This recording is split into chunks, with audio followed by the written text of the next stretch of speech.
When sinful perversion and wickedness took hold of the world the first time, God sent a flood to wipe the slate clean and start it again.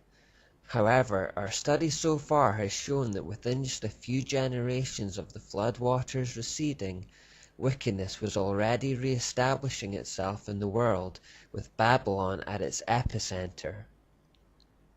It seems that as long as people are unified and left to their own devices, the result will always be a swift descent into degradation, the natural state of the unreformed human heart. God had already promised not to reset the world with a flood again, and even if he did, it would only be a few generations before he would need to do it again. C.S. Lewis put this well in Mere Christianity. What Satan put into the heads of our remote ancestors was the idea that they could be like gods, could set up on their own as if they had created themselves, be their own masters, invent some sort of happiness for themselves outside of God, apart from God. And out of that hopeless attempt has come nearly all that we call human history. Money, poverty, ambition, war, prostitution, empires, classes, slavery. The long terrible story of man trying to find something other than God which will make him happy. The reason why it can never succeed is this. God invented us as a man invents an engine. A car is made to run on gasoline and it would not run on anything else. Now God designed the human machine to run on himself. He himself is the fuel our spirits were designed to burn, or the food our spirits were designed to feed on. There is no other. That is why it is just no good asking God to make us happy in our own way without bothering about religion. God cannot give us a happiness and a peace apart from himself, because it is not there. There is no such thing. That is the key to history. Terrific energy is expended, civilizations are built up, excellent institutions devised, but each time something goes wrong.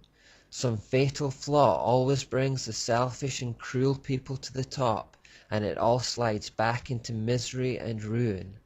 In fact, the machine conks.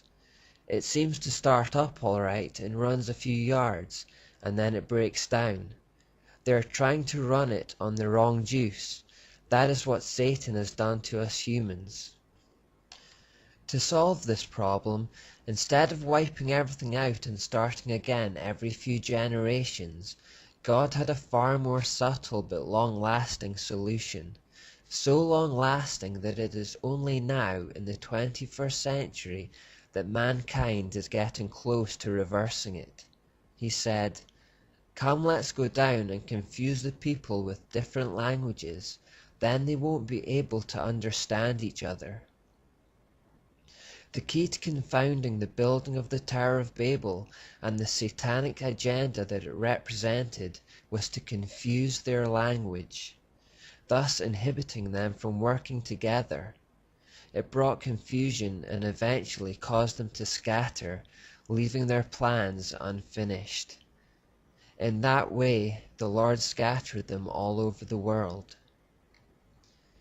Babel literally translates as confusion, and it is the word through which we get Babel in English. But as the people scattered, they carried with them the remnants of their mystery Babylon religion wherever they went. This religious system of muddled half-truths and inversions of the truth spread across the globe, and it formed the wellspring for all subsequent false religions and endless mythological systems. And this is where the story gets trickier to follow.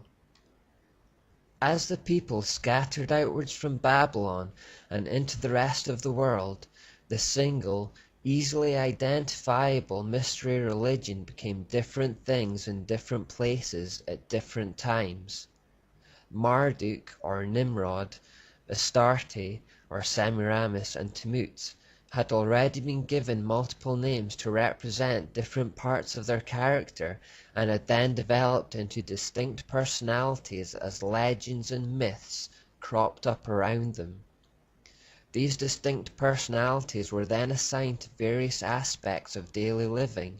There was the god of war, the god of the sea, the god of fertility, and the sun god, etc. Indeed, a god or goddess for just about everything.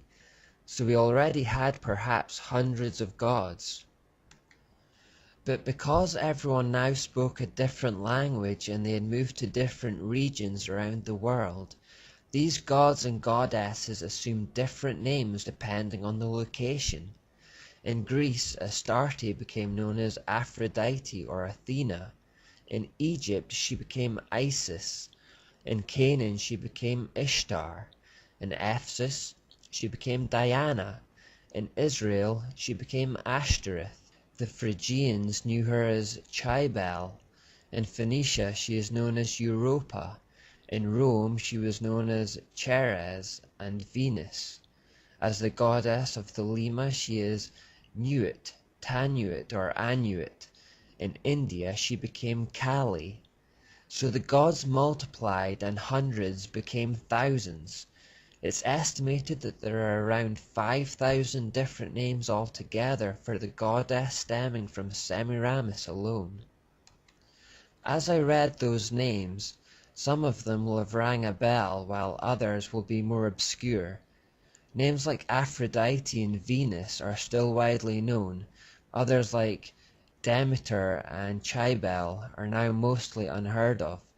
Or on the male side you will have heard of Apollo, Mars, Achilles, or Poseidon, but may perhaps be less familiar with Nebo or Nebul. The names that are still well known tend to be the Greek or Roman forms, mainly because they had such great empires, and as a result their mythologies were most widely spread, written about, and preserved. So well preserved that they are still household names.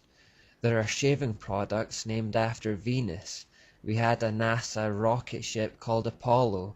We've had movies like Troy starring Brad Pitt as Achilles, in which some of these muddled half-truth stories and legends of heroes are depicted.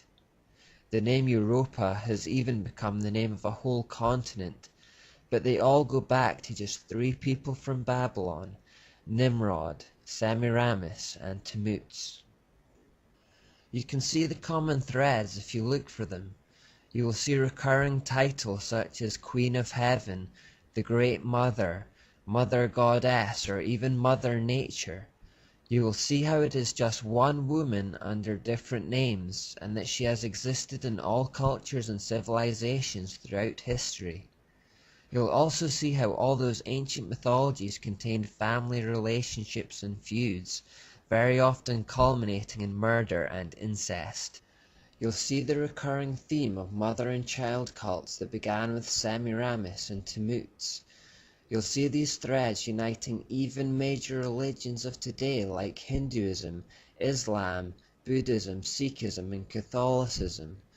You'll discover in fact that all false religions sprang from the mystery Babylon religion, and that is why they have these commonalities. Keeping track of all the routes the Babylonian religious system took, however, is impossible and also unnecessary. We don't need to do an in-depth analysis of how the mysteries became Hinduism in India or Buddhism in the Far East, for example. We only need to focus on a few threads, namely how the mysteries spread from the Middle East into Europe. The key point at this stage, however, is to understand that all mythological systems and false religion and gods and goddesses can be traced back to just 3 people in Babylon, and behind their mystery religion is Satan himself.